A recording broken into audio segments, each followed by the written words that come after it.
How Trump will immediately fix this deadly recession. While China is bouncing back from the effects of coronavirus and its economy is now functioning at 90%, the US economy is going in a different direction and may be headed towards a recession. Unemployment has skyrocketed to 6.6 million claims filed every single week. Despite that, President Donald Trump remains optimistic and thinks that once we go through the pandemic, a tremendous surge in the economy will follow. Meanwhile, the recession itself can easily become a self-propelling machine. People who are laid off have little or no money to spend, which is indirectly affecting other people who also lose their income. State and local governments are also strapped for cash and doing everything to cut back spending. This somehow creates a cyclical motion of falling income and spending. Hi, welcome to our new video. Today we'll talk about how the government can immediately fix the looming recession in our country. Do you think we'll be able to bounce back quickly?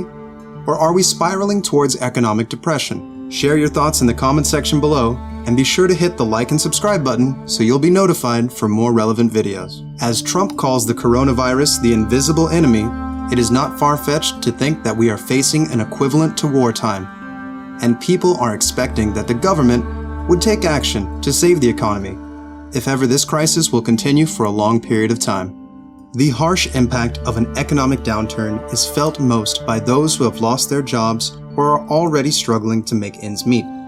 Helping those most impacted also provides the greatest stimulus per dollar spent, because those who have seen large drops in their income or who are on the edge financially will spend the dollars they receive, not save them.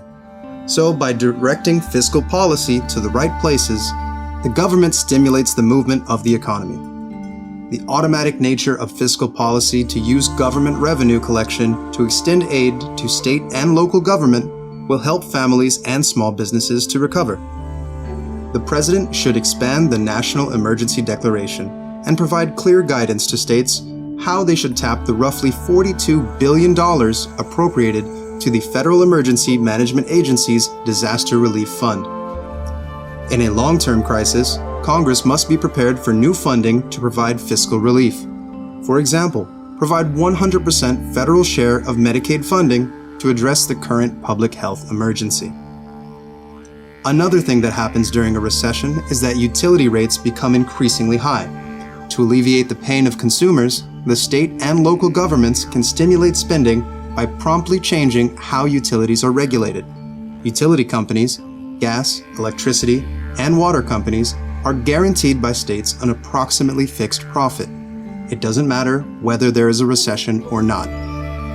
This legislative guarantee shields the profit in case of an economic downturn. Currently, utility regulation guarantees an average profit rate of approximately 10% a year. When the economy is good, the demand for utilities is high, which means the utility earns 10% without charging the consumers a high price. But during a recession, the demand for utilities is low. So, to make up for the loss and earn the 10% profit, they need to raise the price. As most regulators are doing, they will consent to increase the rate to keep the annual returns consistent. This time of recession, regulators should lower the guaranteed profit that utilities make. By doing so, it would increase the consumer's income, similar to a tax cut.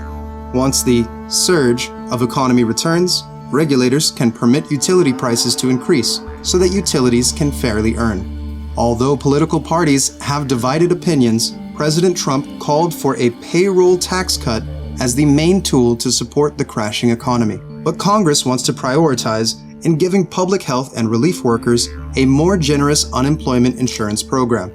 We don't see any problem with that. This action to cut payroll taxes can bring reasonable benefits to people.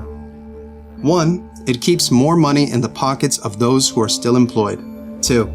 It can cushion the blow of low revenue for the business employer and lessen the pressure to lay off workers or file for bankruptcy. And 3. It would be easier for a company to consider adding staff when the demand arises.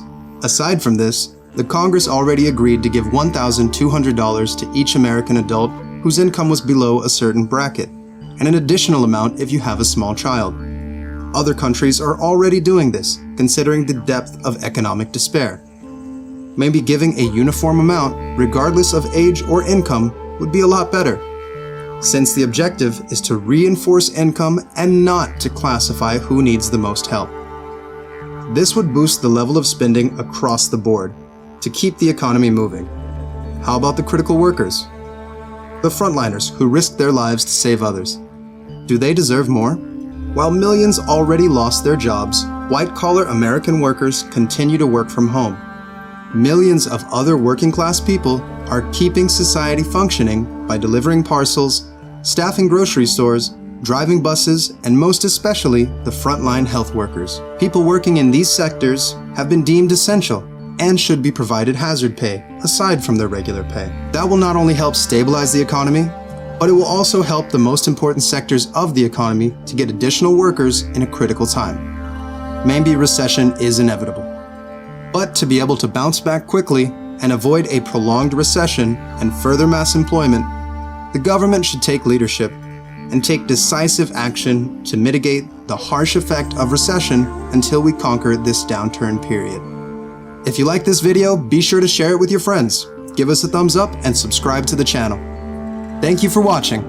Are you ready?